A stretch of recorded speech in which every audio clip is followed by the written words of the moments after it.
Good morning, everyone. Good morning. We're learning Mishna Gittin, Perek Gimel, Chapter 3, Mishnah Zayin, Mishnah 7. All right. Hamalva mo'is es ha-kohen. Somebody lends money to a kohen, v'asa levi, or to a levi, v'asa ani, to a poor man, liyois mafresh alein mechalkan, with the intention that he will separate their portions and then keep them as a payment for the loan. So what that means is like this. Let me read to you from the notes how they explain it. The lender will, so we're having right now, let's talk about that somebody lent the Kohen money. And now he makes up with the Kohen that when I go ahead and I separate Truma from my crops that are supposed to go to you, I'm going to keep it as a payment for the loan. What am I going to do with it? I'm going to sell it to another Kohen and make money from it. And that money is going to be the payment for the loan. So I'm not actually going to give you the Truma, but rather I'm going to take the Truma as payment for the loan. It's no interest. Not about interest. He's just taking this as payment for the loan.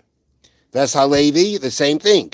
He lends money to a Levi, and he tells the Levi that when I go ahead and I separate Meiser, that I'm going to keep that Meiser, and the Meiser he can actually keep, because even a non-Kohen can eat Meiser. He's actually going to keep the Meiser as a payment for the loan. Or let's say he lends money to a poor man, and it's the year where the second tithing, the second Meiser is Meiser, and he goes to the Ani, and he makes the same kind of setup. That when I'm going to separate it, I'm going to go ahead and I'm going to take it as the payment for the debt. Says the Mishnah, Mafresh aleyen becheska shein kayamin. You can actually go and separate with the assumption that they're alive. You don't have to be concerned that maybe the Kohen or Levi died, or maybe the poor man became rich and he doesn't deserve the Meiser anymore. So right now the Mishnah is saying, well, see what if they die, what difference it makes. But right now the point of the Mishnah is that so you made up this deal with him. Time comes for you to go ahead and separate the Truma. Now, if this Kohen that I made this deal with, I made this deal, I made up this setup with, dies, right? He dies. So then now I got to deal with the Yarshim. I got to deal with his heirs. You have to start dealing with that. But I don't have to worry about that. I can go ahead and assume, as we've been saying until now, there is the concept of chazaka, that with things remain until we know they're changed. And as far as we know, we have no reason to. When the deal was made, he was alive. We have no reason to say things have changed, and therefore you can assume things have not changed, and you can go ahead and go further with the setup that you made. You lent him the money. When the time comes to separate whatever you're separating, you're then going to take that as a payment. Okay, the truma you can't take directly as a payment because you can't eat it, so you'll sell it. But everything else, you could take it as a payment itself, and it'll be taken care of. Now, what's interesting about this whole idea is that when I separate Truma, or I separate Meiser, or I separate Meiser money, right, is there any specific Kohen or Levi that's designated for that? No. There's no specific, right? So now, therefore, in that sense, what does it mean I'm making a deal with him that I'm going to take this as a payment for the debt that you owe me? It never belonged to you. The Truma, the Meiser, it never belonged to you. It belonged to all the Kohanim. It belonged to all the Leviim. It belonged to all the poor. It never became this specific Kohen's to say, I'm taking this as a payment. So therefore, the Bartenura explains like this, and I'll read to you from the notes. The Mishnah speaks of a case where the Kohen, Levi, or poor person is the one to whom the lender usually gives these portions.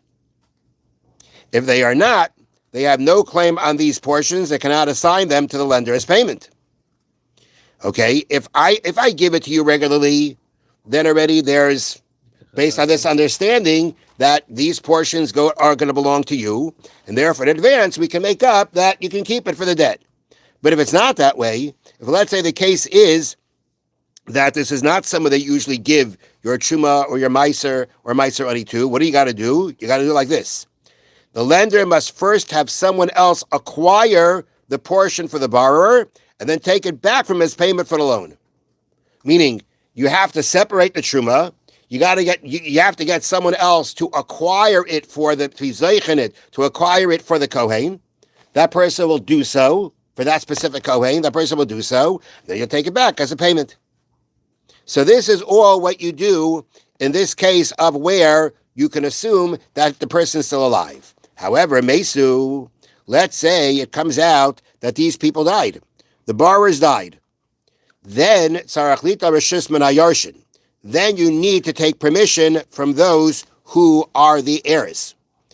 In order to continue taking the tithes as payment for the loans, since the heirs may want to pay the debt some other way and not with Truma and Meiser. Meaning that when this person dies, the borrower dies, so now this Truma, this Meiser that belonged to their father, belongs to them, right?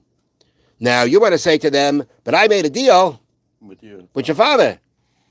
And nonetheless, they can say, you may have made this deal, but we want the truma. We'll deal with it in a different way. We'll pay up the debt in a different way, but we want the truma. So therefore, if you want to continue this deal, you got to ask them permission.